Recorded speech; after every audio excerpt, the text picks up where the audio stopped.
Welcome to Kibana Guides. In this guide, we'll show off how to use Canvas to build a pixel-perfect presentation using some sample e-commerce data that is included in Kibana. We'll start with a brief introduction to Canvas workpads and then move on to elements, where we'll add a time series chart and metric total to monitor sales for our fictional e-commerce store. Most importantly, we'll show how to connect those elements to our sample data using Elasticsearch SQL. Let's get started.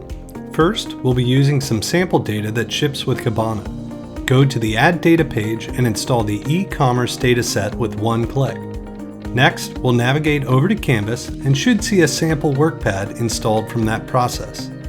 While it's certainly a great example to understand a finished product, we want to create something from scratch. So let's go ahead and add a new workpad. It's blank, which is scary, but that also means we can put whatever we want in it. Let's start simple and add our company logo.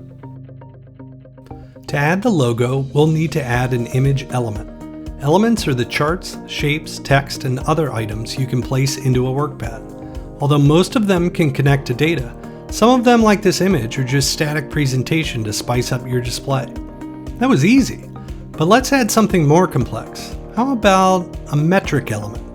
Any element dropped into a workpad starts with some scaffolding data, but we want to tie it to our e-commerce metrics instead. We can do that by clicking the element in our workpad, going to the Data tab, and change our data source to Elasticsearch SQL.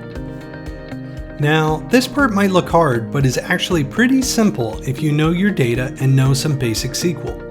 In our query form, we're going to select the sum of our total price field, then set it to a variable called sum_total_price. We're pulling these fields from the Kibana sample e-commerce index that we installed earlier. If you don't know your index name or fields, remember that you can always scan the raw data over in the Discover tool to get familiar. Now, let's go ahead and hit save. Yikes, we got an error. That's because the metric element is still looking for a variable from the scaffolding data we replaced. Luckily, it's an easy fix. Just replace the number field with that variable we set earlier, sum_total_price. And let's change the label while we're at it. Great! The error is gone, but that number could use some formatting. We can fix this too, and it's a great way to learn about the Canvas expression editor. When you have an element selected, it's available with this button over here. Clicking it gives us the raw data syntax Canvas uses to build the display of this element. We'll just format the number and click Run. Fantastic. You can learn the grammar for this syntax over in our docs, but think of the expression editor as your raw document. Anything you do there will change the display of your content.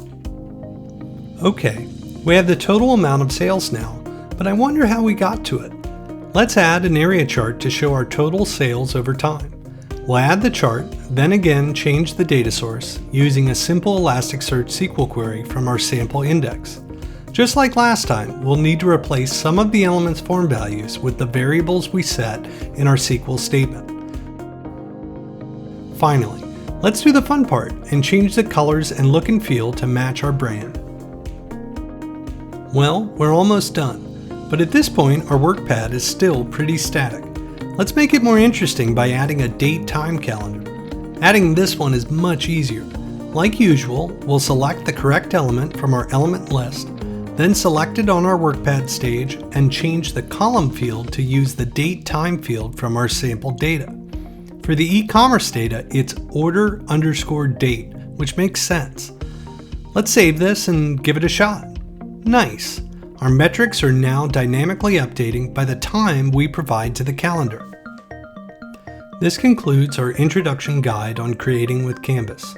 The next likely step for this workpad is fiddling around with the design and making everything presentable, which in the end is what makes Canvas, well, Canvas. Once you've finished, remember that you can now share your workpad to others or put it into full screen mode so you can put it on a TV in the office. Let's hope those sales numbers stay steady. In fact, aren't they improving? We might need another chart.